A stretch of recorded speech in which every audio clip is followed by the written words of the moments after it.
नमस्कार।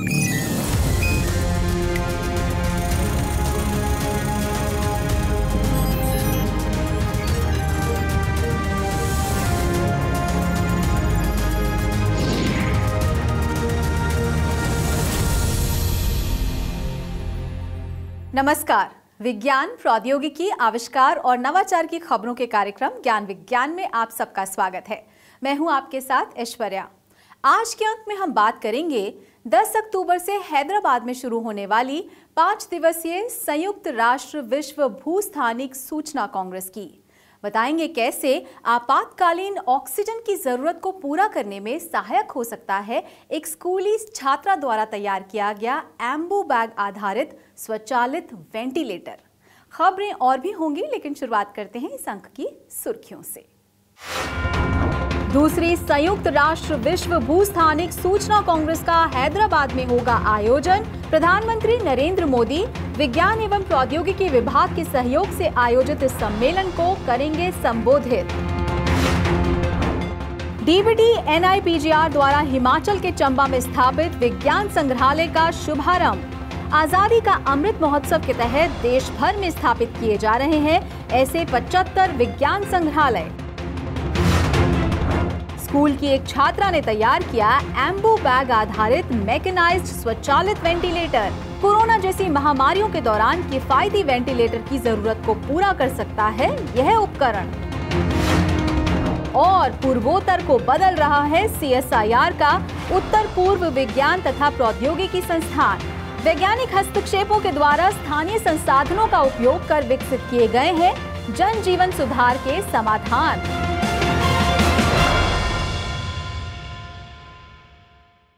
और अब खबरें विस्तार से। किसी भी देश के सार्वभौमिक विकास में भूस्थानिक डेटा और जानकारी का अपना महत्व है। वैश्विक स्तर पर भूस्थानिक सूचना को लेकर विशेष कदम उठाए जा रहे हैं। इसी कड़ी में दूसरी संयुक्त राष्ट्र विश्व भूस्थानिक सूचना कांग्रेस 2022 का आयोजन 10 से 14 अक्टूबर तक हैदराबाद में किया जा रहा है। इस आयोजन को प्रधानमंत्री नरेंद्र मोदी संबोधित करेंगे। विश्व भूस्थानिक सूचना कांग्रेस के आयोजन पर ज्ञान विज्ञान की एक खास रिपोर्ट। पिछले 8 वर्षों में भारत सरकार ने अपने डिजिटल इंडिया मिशन के साथ सूचना प्रौद्योगिकी और टेलीकॉम जैसी नीतियों में सकारात्मक बदलाव कर भारत को तेजी से डिजिटल क्षेत्र में अग्रणी बनाने के प्रयास किए हैं। देश में ईज ऑफ लिविंग को बढ़ावा देने के उद्देश्य से पिछले ही साल भारत सरकार ने मानचित्र और भूस्थानिक डेटा निर्माण नियमों में परिवर्तन कर जटिल नियमों को उदार बनाने का काम किया। भूस्थानिक डेटा हर क्षेत्र में विकास रणनीतियों, जनहित योजनाएं तैयार करने और पिछड़े क्षेत्रों की पहचान कर आर्थिक और सामाजिक विकास के लिए काफी उपयोगी माना जाता है। वैश्विक स्तर पर महत्वपूर्ण इस विषय को लेकर दूसरी संयुक्त राष्ट्र विश्व भूस्थानिक सूचना कांग्रेस का आयोजन इस बार हैदराबाद में किया जा रहा है। 10 से 14 अक्टूबर तक होने वाली UNWGIC 2022 का आयोजन संयुक्त राष्ट्र के आर्थिक और सामाजिक मामलों के विभाग द्वारा किया जाएगा, जिसकी मेजबानी भारत सरकार का विज्ञान एवं प्रौद्योगिकी विभाग करेगा। इस कांग्रेस के शुरुआती सेशन को प्रधानमंत्री नरेंद्र मोदी भी संबोधित करेंगे। It's a matter of honor for us that this United Nations World Geospatial Information Congress, which is now being mentioned as UNWGCI, is the second one. The second is being hosted in India, and we'll carry on this trend. In the year that follows, in 2023, we are going to have G20, we are going to have Mission Innovation, all these conferences which was held in US this year. So, in other words, India has not only become a favorite destination for technology exploration, but also a destination for technology learning. Earlier on, we used to look forward to West. And we have also already have some of the success stories, as I said, in the form of the village mapping road, which we can actually showcase to others. And if you go through the booklet that they are providing, this scientific program has been very diligently planned. We have plenary sessions which will deal with the sustainable development goals. We have the parallel sessions dealing with the strategy. विश्व भूस्थानिक सूचना कांग्रेस 2022 में लगभग 120 देशों के 700 से ज्यादा अंतर्राष्ट्रीय प्रतिनिधियों सहित 2000 से ज्यादा लोग शामिल होंगे। इसके अलावा भारतीय सर्वेक्षण विभाग के वरिष्ठ अधिकारी, गैर सरकारी संगठन, अकादमिक और उद्योग क्षेत्र, निजी क्षेत्र और उपयोगकर्ता भी हिस्सा लेंगे। जनसांख्यिकी, स्वास्थ्य सुविधाओं और टीकाकरण केंद्रों जैसे अन्य डेटा के साथ सटीक भूस्थानिक जानकारी ने ही कोविड-19 महामारी के खिलाफ प्रभावी ढंग से निपटने में बहुत सहायता की है। अब यही डेटा और मानचित्रण ग्रामीण भारत के डिजिटलीकरण में काम आ रहा है। We recently celebrated 1 year of the geospatial guidelines issuance and we interacted with many industry friends. हमने हाल ही में भूस्थानिक दिशा निर्देश जारी करने का 1 वर्ष मनाया है और हमने उद्योग मित्रों और स्टार्टअप के साथ बातचीत की है। हमने महसूस किया है कि ये बहुत गहरे दिशा निर्देश हैं जिन्होंने इस क्षेत्र को बदल दिया है। मुझे यकीन है कि यह अंतर्राष्ट्रीय आयोजन, जिसमें पहले से ही 70 से अधिक देशों ने हैदराबाद में इस कार्यक्रम में ऑफलाइन रूप से भाग लेने के लिए प्रतिबद्ध किया है, गेम चेंजर होगा। To enhance international collaborations among the participants. और भारत इस क्षेत्र में विश्व लीडर बन जाएगा। Which reflect the importance of the geospatial information. Bharat सरकार हर वर्ग को लाभान्वित करने के लिए कई क्षेत्रों में भूस्थानिक अनुप्रयोगों के दायरे का विस्तार कर रही है। यह तकनीक उत्पादकता बढ़ाने, टिकाऊ अवसंरचना योजना सुनिश्चित करने, प्रभावी प्रशासन और कृषि क्षेत्र की सहायता करके सामाजिक आर्थिक विकास में एक प्रमुख सहायक बन गई है। देश में भूस्थानिक अर्थव्यवस्था के 12.8% की वृद्धि दर से 2025 तक 63,100 करोड़ रुपए के आंकड़े को पार करने की उम्मीद की जा रही है। ऐसे में भारत विश्व के सामने एक उदाहरण के तौर पर अग्रणी देशों की श्रेणी में खड़ा हो सकता है। भारत हमेशा से ज्ञान और विज्ञान का केंद्र रहा है। आजादी के बाद इसी वैज्ञानिक विरासत के आधार पर राष्ट्र के नायकों ने अनेक उपलब्धियां हासिल की हैं। इन उपलब्धियों को जनमानस तक पहुंचाने के लिए देश में आजादी के अमृत महोत्सव के तहत 75 इंस्पिरेशनल जिलों में विज्ञान संग्रहालय स्थापित करने की पहल की गई है। इसी कड़ी में चंबा जिले में एक विज्ञान संग्रहालय का उद्घाटन केंद्रीय मंत्री डॉक्टर जितेंद्र सिंह ने किया। इस मौके पर राज्य के मुख्यमंत्री जयराम ठाकुर भी मौजूद रहे। विज्ञान संग्रहालय पर ज्ञान विज्ञान की एक रिपोर्ट।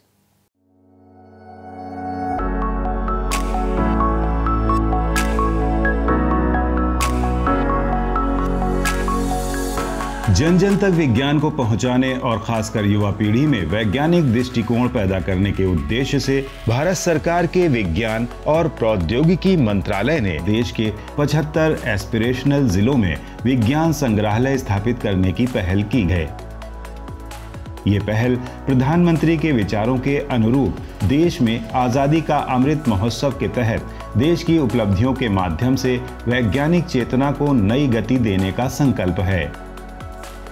हाल ही में जैव प्रौद्योगिकी विभाग के स्वायत्त संस्थान राष्ट्रीय पादप जीनोम अनुसंधान संस्थान द्वारा हिमाचल प्रदेश के चंबा जिले में एक विज्ञान संग्रहालय पंडित जयवंत राम उपमन्यु विज्ञान संग्रहालय तैयार किया गया है।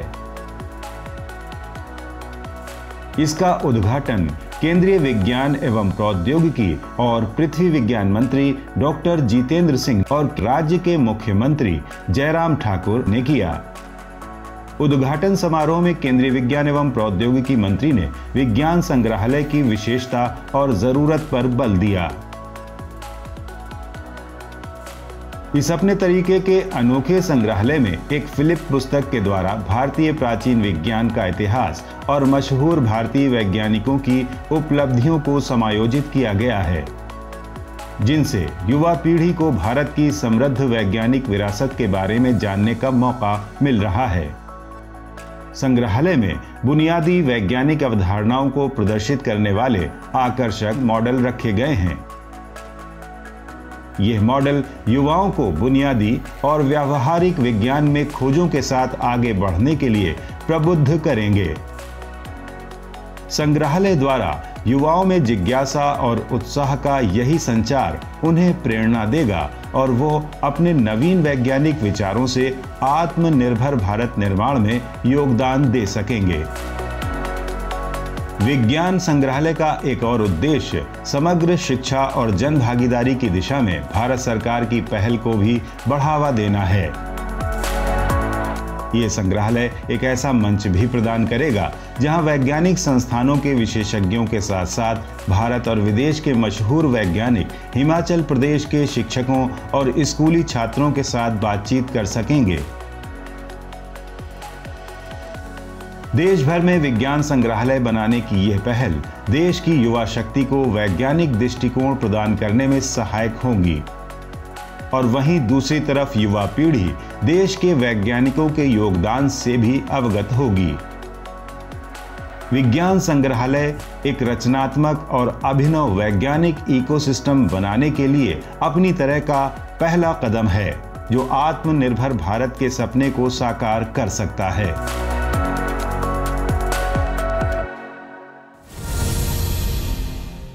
इंस्पायर मानव पुरस्कार 2022 के अंतर्गत देश भर के युवाओं द्वारा नवीन विचारों पर आधारित परियोजनाओं का प्रदर्शन किया गया। ज्यादातर परियोजनाओं ने सामूहिक चुनौतियों पर केंद्रित सरल और सटीक समाधान पेश किए। ऐसे ही एक स्वचालित वेंटिलेटर प्रोजेक्ट ने लोगों का ध्यान आकर्षित किया। पुदुचेरी की एक स्कूल की छात्रा द्वारा तैयार की गई यह परियोजना कोरोना जैसी वायरल महामारियों के दौरान किफायती वेंटिलेटर की जरूरत को पूरा कर सकती है। पेश है ज्ञान विज्ञान की एक रिपोर्ट। वैश्विक कोरोना महामारी ने जनजीवन को बुरी तरह प्रभावित किया। साथ ही एक बार फिर ऐसी चुनौतियों को लेकर मानव को सचेत भी कर दिया। यह कोरोना काल का ही असर कहा जाएगा कि युवा पीढ़ी भी इस तरह की महामारियों को ध्यान में रखकर सोचने लगी है।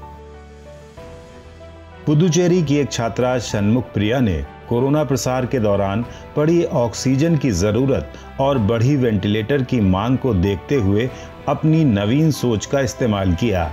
इस छात्रा ने आर्टिफिशियल मैनुअल ब्रीदिंग यूनिट यानी एम्बू बैग में तकनीक का इस्तेमाल कर हाथ से चलने वाले इस सिस्टम को स्वचालित बना दिया है। छात्रा के इस इनोवेटिव वेंटिलेटर को नई दिल्ली में आयोजित डीएसटी के इंस्पायर मानक पुरस्कार 2022 की राष्ट्रीय स्तर प्रदर्शनी और परियोजना प्रतियोगिता में प्रदर्शित किया गया। इस वेंटिलेटर को इंट्रोडक्शन की आवश्यकता नहीं है। कोविड-19 के दौरान दुनिया भर में इसे महसूस किया गया है। निम्न और मध्यम आय वाले देशों और ऐसे स्थानों में जहां वेंटिलेटर उपलब्ध नहीं है, डॉक्टर और नर्स आमतौर पर वॉल्व बैग का उपयोग करते हैं और बैग को लंबे समय तक मैनुअल रूप से संपीड़ित करते हैं। वास्तव में यह थकान और तनावपूर्ण है और कभी-कभी हाथ में चोट भी लग सकती है। इससे रोगी को स्थिर और सटीक वेंटिलेशन भी नहीं मिल पाता है। मैंने जो बनाया है वह स्वचालित वॉल्व बैग डिवाइस है जो आपातकाल स्थिति में स्वचालित रूप से हवा को संपीड़ित करता है।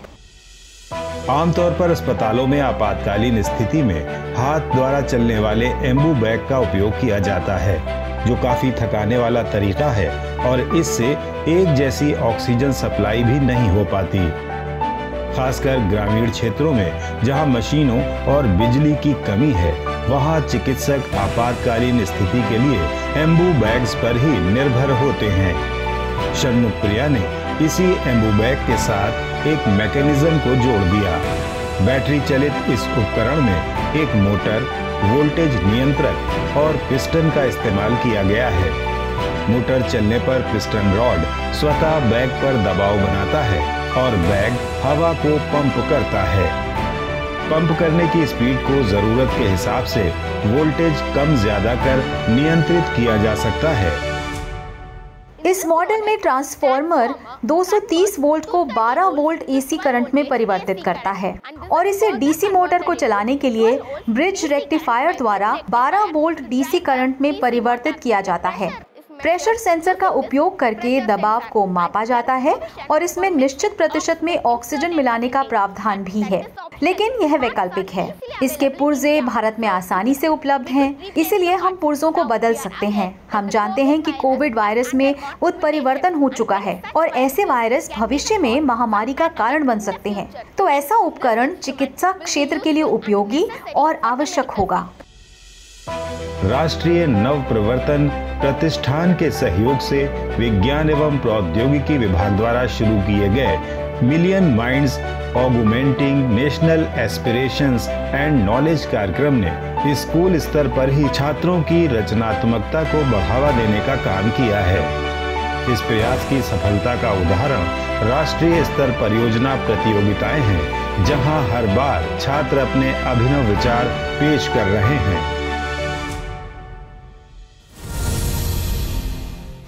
असम के जोरहाट स्थित CSIR का उत्तर पूर्व विज्ञान तथा प्रौद्योगिकी संस्थान इन पहाड़ी राज्यों की भौगोलिक और जलवायु परिस्थितियों के अनुकूल वैज्ञानिक समाधान विकसित करने का काम कर रहा है।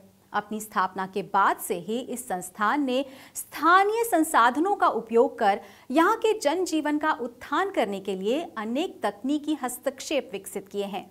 ज्ञान विज्ञान में आज हम आपको पूर्वोत्तर में स्थित CSIR के इस संस्थान का परिचय करा रहे हैं।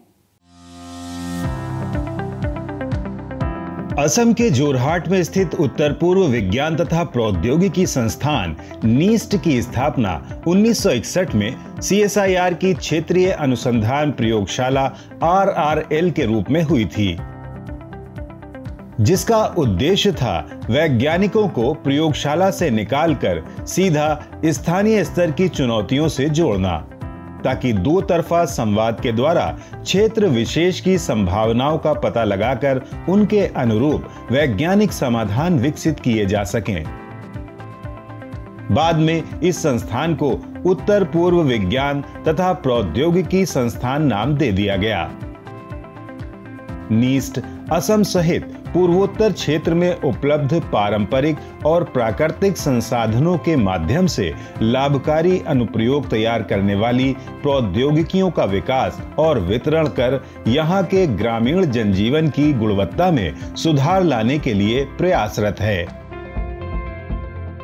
People have realized that we need to also look at the local population and do see what लोगों ने महसूस किया कि हमें स्थानीय आबादी की समस्याओं को भी देखना होगा और देखना होगा कि हम क्या कर सकते हैं। इसलिए क्षेत्रीय अनुसंधान प्रयोगशालाओं की एक श्रृंखला शुरू की गई थी, जिसमें RRL Hyderabad, RRL Jammu, RRL Bhubaneswar, RRL Trivandrum आदि विभिन्न स्थानों पर स्थापित की गई थी। इसी कड़ी में RRL जोरहाट है, जिसे 1961 में कुछ नेताओं के अग्रणी प्रयासों के साथ स्थापित किया गया था। स्थानीय दृष्टि का लाभ यह है कि यह आपको स्थानीय आबादी से जोड़ता है। मैं व्यक्तिगत रूप से महसूस करता हूं कि वैज्ञानिक कुछ अलग प्रजातियां हैं। वे अपनी प्रयोगशालाओं के भीतर सहज हैं, कुछ खोज कर रहे हैं, प्रकाशन लिख रहे हैं, और सामान्य तौर पर वे जनमानस की जरूरतों को जानने के लिए जनता के पास जाने से थोड़ा शर्माते हैं। क्षेत्रीय अनुसंधान प्रयोगशालाओं ने वह मंच प्रदान किया है, और मुझे यह कहते हुए बहुत खुशी हो रही है कि RRL जोरहाट ने देश को जरूरत पड़ने पर बहुत महत्वपूर्ण भूमिका निभाई है। has played a very, very important role when the nation needs it. इसके बहुआयामी अनुसंधान एवं विकास क्षेत्रों में प्राकृतिक उत्पाद रसायन विज्ञान, औषधि, कृषि प्रौद्योगिकी, संयंत्र प्रौद्योगिकी, पारिस्थितिकी और पर्यावरण अध्ययन, भू तकनीकी जांच जैसे विषय शामिल हैं। पिछले वर्षों में संस्थान ने कृषि प्रौद्योगिकी, जैविक और तेल क्षेत्र रसायन के क्षेत्रों में 100 से अधिक प्रौद्योगिकियां तैयार की हैं, जिनमें से लगभग 40% देश भर में विभिन्न उद्योगों की स्थापना में व्यावसायिक सफलता हासिल कर चुकी हैं। संस्थान ने अरोमा मिशन, चाय उत्पादन और औषधीय पौधों के इस्तेमाल से जुड़ी प्रौद्योगिकियां भी इस क्षेत्र को दी हैं। इनके अलावा पारंपरिक कला को उद्योग में परिवर्तित करने वाले प्रयास सराहनीय हैं। इनका एक उदाहरण जोरहाट जिले में हथकरघा उद्योग के लिए विकसित तकनीकी हस्तक्षेप कहे जा सकते हैं। NIST actually can lead the nation by creating a good platform for the Northeast, because Northeast has a great potential. नीस्ट वास्तव में उत्तर पूर्व के लिए एक अच्छा मंच है और राष्ट्र का नेतृत्व कर सकता है, क्योंकि उत्तर पूर्व में काफ़ी संभावनाएं हैं। 2 राज्यों अरुणाचल प्रदेश और नागालैंड में बहुत अधिक अप्रयुक्त क्षमता है और लगभग 10 लाख आबादी वाले मिजोरम के पास पर्याप्त संसाधन हैं, और ऐसे ही सिक्किम जहाँ बहुत कम आबादी है। और मुझे बहुत खुशी होती है जब मैं इन जगहों पर जाता हूं, मुझे बहुत अच्छा लगता है। और आप वहां जाते हैं और अच्छे लोगों से मिलते हैं। सरकार बहुत अच्छा काम कर रही है और लोग महसूस कर रहे हैं कि सरकार आम आदमी की परवाह कर रही है, खासकर उत्तर पूर्व, especially for the Northeast, and it's wonderful to work here. CSIR उत्तर पूर्व विज्ञान तथा प्रौद्योगिकी संस्थान ने इन क्षेत्रों की जानकारी जमा कर नॉलेज बेस्ड डेटा तैयार करने का काम किया है। अब यहाँ डेटा एनालिसिस, मशीन लर्निंग और आर्टिफिशियल इंटेलिजेंस के क्षेत्र में भी अनुसंधान एवं विकास और प्रशिक्षण कार्यक्रम चलाए जा रहे हैं। संस्थान द्वारा विकसित नॉलेज बेस के आधार पर नीति निर्माताओं को इस क्षेत्र विशेष के आधार पर विकास रणनीतियां तैयार करने में मदद मिल रही है। CSIR नीस्ट की वैज्ञानिक पहल और प्रयास पूर्वोत्तर के साथ देश की आत्मनिर्भरता बढ़ाने में अहम योगदान दे रहे हैं।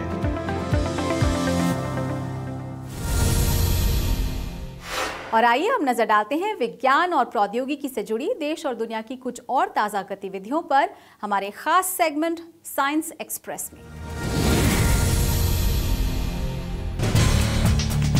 साल 2022 के नोबेल पुरस्कारों की घोषणा हो गई है। फ्रांस के प्रोफेसर एलन एस्पेक, यूएस के भौतिक विज्ञानी जॉन एफ क्लॉसर और ऑस्ट्रिया के प्रोफेसर एंटोन जेलिंगर को संयुक्त रूप से क्वांटम इंफॉर्मेशन साइंस पर किए गए उनके काम के लिए इस बार भौतिकी के नोबेल पुरस्कार के लिए चुना गया है। वहीं स्वीडन के वैज्ञानिक डॉक्टर स्वांते पाबो को विलुप्त होमिनिन और मानव विकास जीनोम से जुड़ी उनकी खोजों के लिए चिकित्सा क्षेत्र में नोबेल से सम्मानित किया जाएगा। रसायन विज्ञान के क्षेत्र में इस बार 3 वैज्ञानिकों, यूएस के कैरोलिन आर बर्टोजी, डेनमार्क के मार्टिन मेल्डल और यूएस के बेरी शार्पलेस को नोबेल के लिए चुना गया है।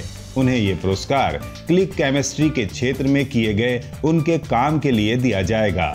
एल्फ्रेड नोबेल की याद में दिया जाने वाला यह पुरस्कार दुनिया का सबसे प्रतिष्ठित पुरस्कार और सम्मान है। विज्ञान के तीनों क्षेत्रों के अलावा अर्थशास्त्र, शांति और साहित्य के क्षेत्र में भी नोबेल पुरस्कार दिया जाता है। ये सभी पुरस्कार 10 दिसंबर को सर एल्फ्रेड नोबेल की पुण्यतिथि पर आयोजित समारोह में प्रदान किए जाएंगे। विजेताओं को एक स्वर्ण पदक और एक प्रमाण पत्र के साथ 1 करोड़ क्रोनोर यानी लगभग $9 लाख की पुरस्कार राशि दी जाती है।